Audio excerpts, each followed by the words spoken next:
Hey guys, welcome back to today's video. Today is Friday, July 3rd, 2020, and today I'm going to be taking a look at the JHK Forecast 2020 Presidential Election Simulator. So essentially, it will be giving me a random scenario in which Donald Trump and Joe Biden face off against each other, and I'm probably going to go through 3, 4, maybe 5 simulations and just, cover it. I think this would be a good break. There's nothing really too analytical about it, just certain scenarios would end up with a certain election result, but these are all completely randomized, and I do think that it'd be very interesting just seeing if they're, looking at the likely scenarios for a Joe Biden or a Donald Trump victory. If Donald Trump is able to win, what states would it be done by, and also taking a look at this map. Now, I wouldn't exactly say this is a perfect science. This isn't an expected result for the 2020 election.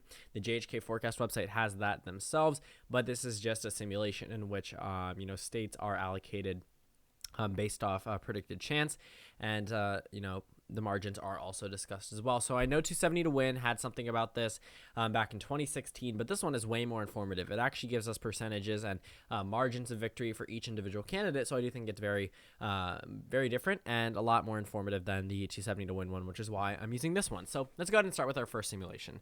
This is how the map looks. So essentially, this is actually, I obviously don't see these ahead of time, so we're just going to go based off what I do see.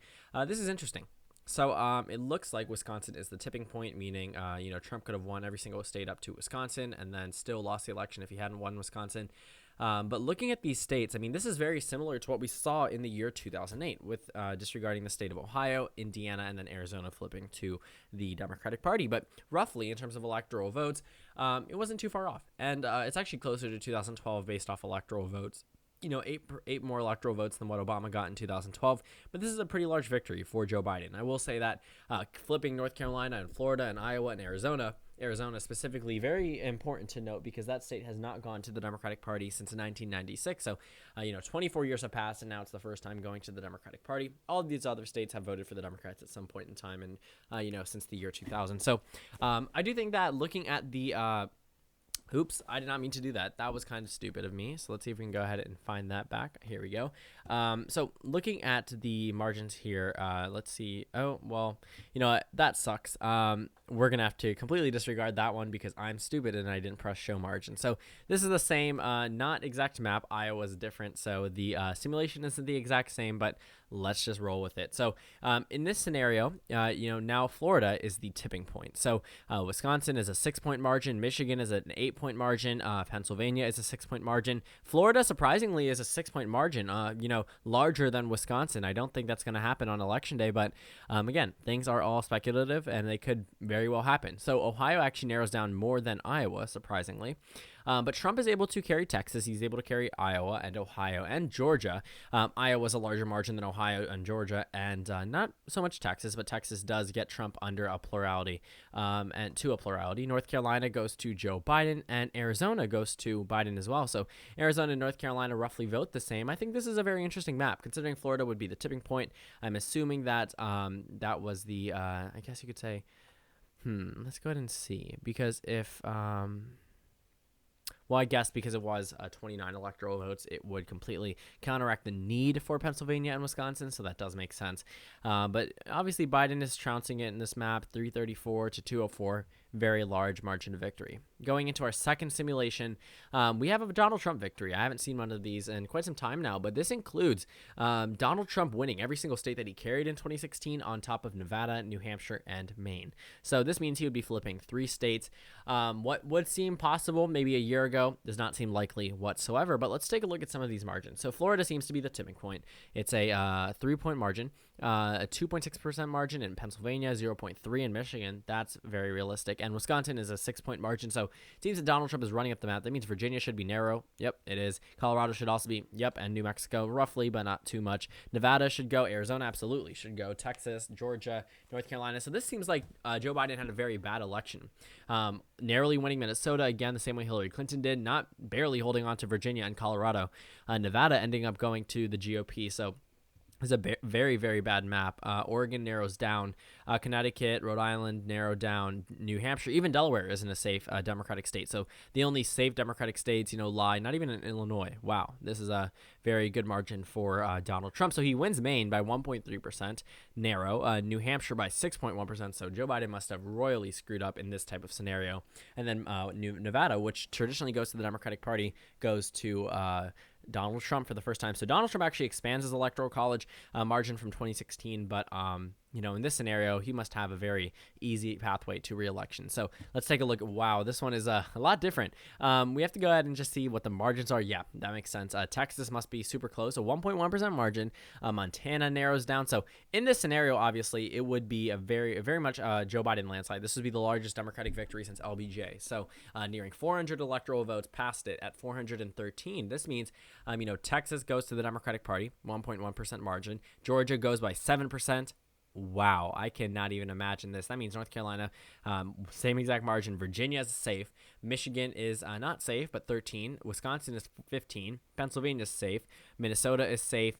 Let's go ahead and see around. Colorado is safe. New Mexico is safe. Nevada is safe. This all is wow. This would be a very, very good margin for Joe Biden, obviously.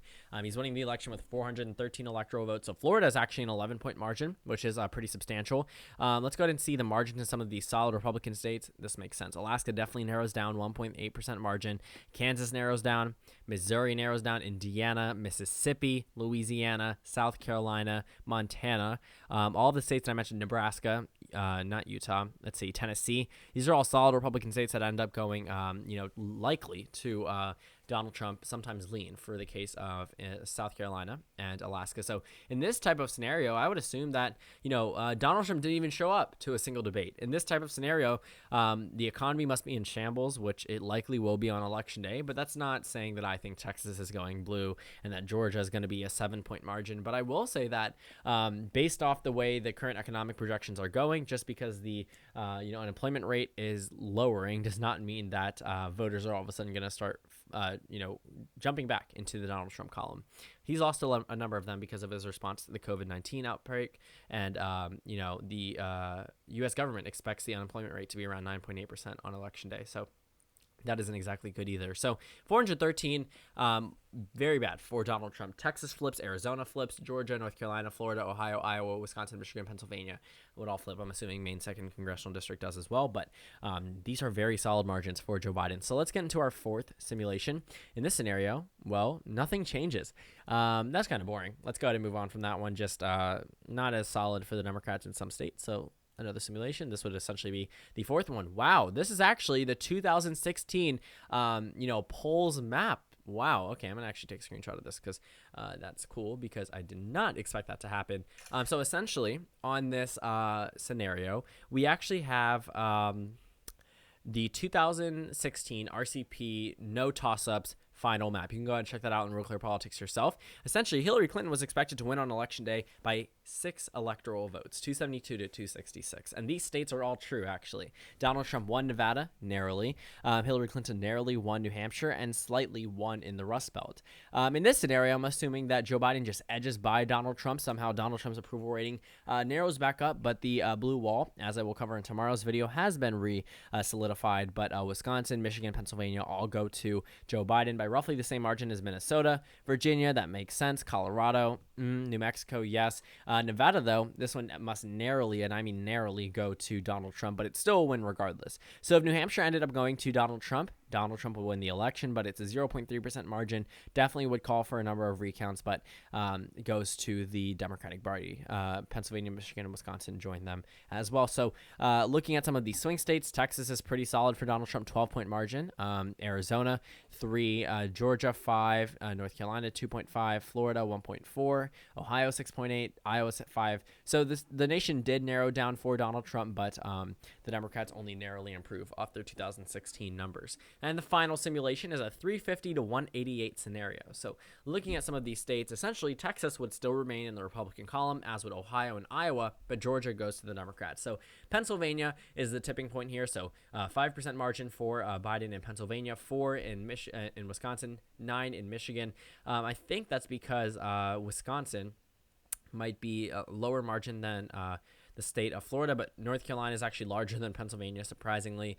I don't think that's the case anywhere else. So Nevada and Colorado are likely. Virginia is likely. Minnesota is likely. And Michigan are likely. Maine is likely. New Hampshire is likely. Pennsylvania is still lean based off that characterization, but North Carolina is considered likely. So in this scenario, I'd only have to assume that Joe Biden does run up the numbers. He chooses a woman of color as VP, and they do well amongst minority voters, but this is probably the realistic peak for Joe Biden. While he could win Texas if they focus a lot of their efforts on it, it's not super realistic with the current standing of America, just because of the fact there just is a very large amount of Republican voters there, regardless of how much it's changing. But I will say that while it is in reach, it's not exactly it's probably a 1% chance that Biden does carry Texas, even though a lot of forecasts may say it's a 27% chance. It's really not. Democrats tend to peak in states such as that. So if Biden was to win in any of these states, really it would be by a plurality, not by an overall majority of votes. So Trump would get 188 electoral votes by winning Iowa, Ohio, Texas, but losing practically every other swing state. So this video was by the JHK forecast simulator. So I'm actually going to bring up the end screen here. So that's pretty much it for this video. I thought it'd be a nice time to take a break from just covering purely analytical data and polls themselves. So you can go ahead and check out a new video or a playlist on your screen, and please consider subscribing on the left if you haven't already. Go ahead and check out our social media pages at Let's Talk Elect for Instagram and LT Elections for Twitter. Again, thank you all for watching this video, and I will see you all tomorrow.